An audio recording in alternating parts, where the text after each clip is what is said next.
Hello, we are going to start our PSA video project by grade session. We avoid it.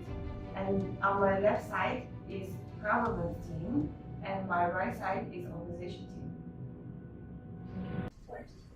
So, what is corruption? Corruption is the abuse of power by those in authority for their own personal benefit. From the government side, we believe that corruption can be avoided or can be eliminated. If you were to look at the current government system or in the public sector, we have internal controls in every government department. For example, as far as internal control is concerned, we have segregation of duties, we have authorization, we have proper documentation in every government department. Besides that, recently, high-profile government officials were required to declare their assets. For example, parliament members have declared their assets to be more transparent to the public, to show them that they are not involved in any form of corruption.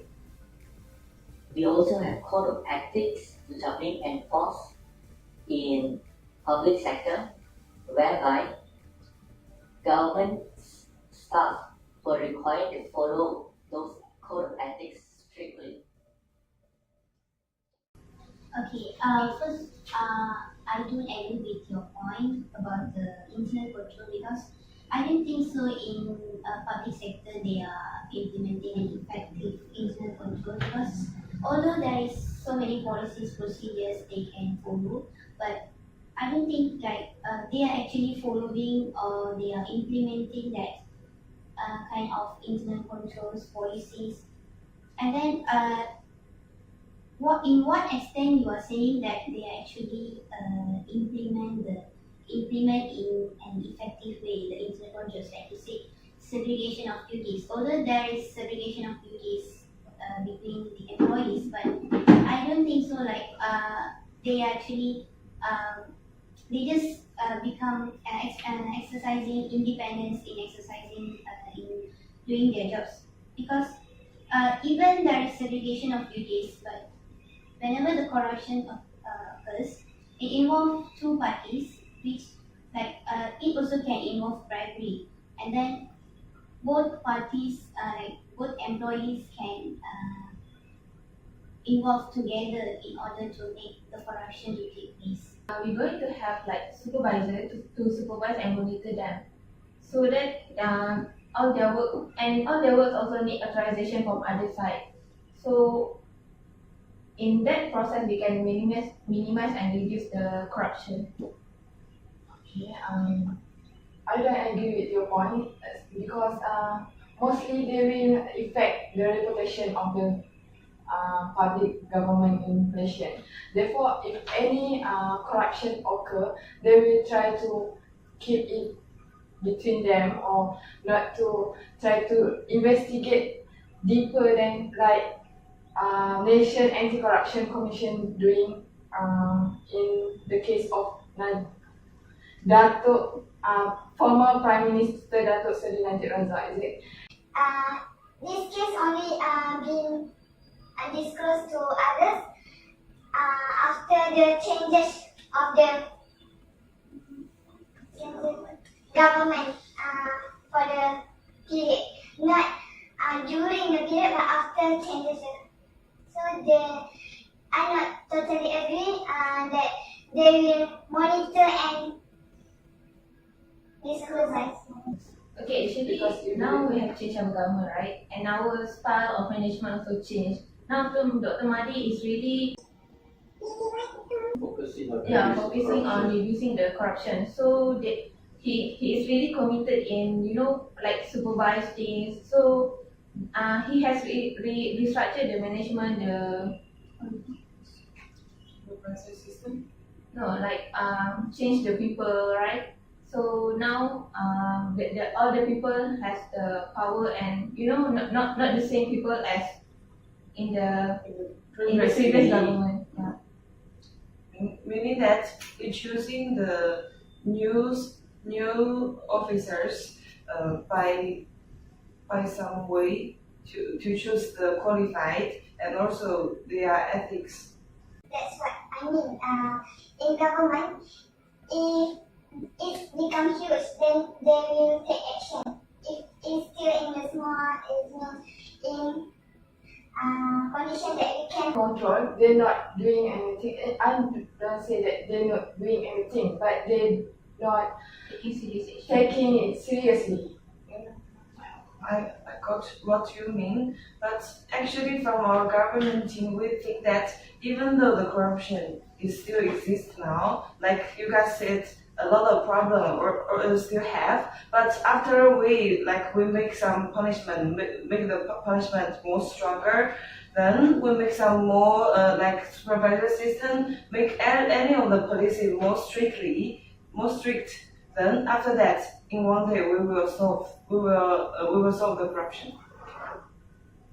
Okay, you are saying that one day you are going to solve the problem, but is that prevention is more better or detection is more better? I think that after the corruption happened, then you are going to detect and then you are going to give in punishment, right?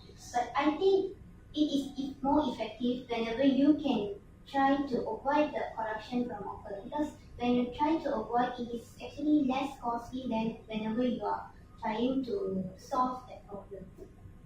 So how you gonna? Actually, why we make the punishment? Because we want to make the people scared about that. If the punishment is so strong enough, then they will not do something like involve the corruption. So that is our point. The government has also taken measures to prevent corruption. As mentioned earlier, we have internal control systems in each and every public sector department. And we also have the code of ethics.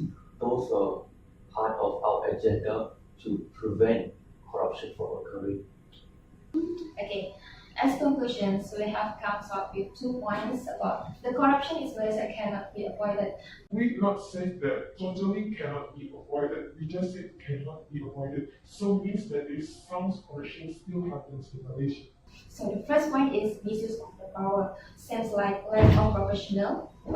lack of professional ethics by the top management level, especially we know the issues FGV and YNDB is still in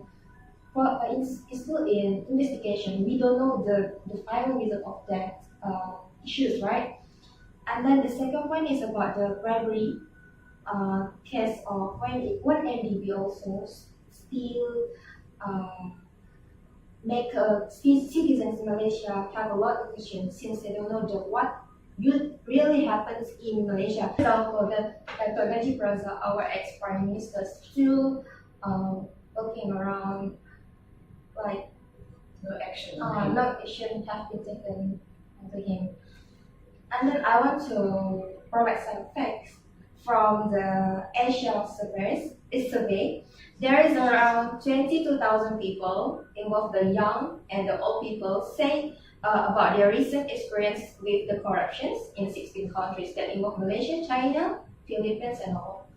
So Malaysia is, from the survey, Malaysia is currently in the top 3 level. The first one is China, 73%, Indonesia, 65%, and Malaysia is 59%. So the level, do you think Malaysia and Indonesia is not quite the difference, right? Just slightly different. And then from the Geosigas, the chair of Transparency International said that millions of people are forced to pay bribes for public service. For example, from our experience also, when you're driving, you forget to to wear the seat belt. So maybe the JPJ will give you some hints from his eyes, and you pay some money. That's also from bribery, not also from the politicians, but from Always by citizen also. And then the most crucial point in this, we're gonna say that corruption still cannot be avoided. When we can avoid the corruption, we can achieve the Vision 2020. But now the government need to extend it until TN50.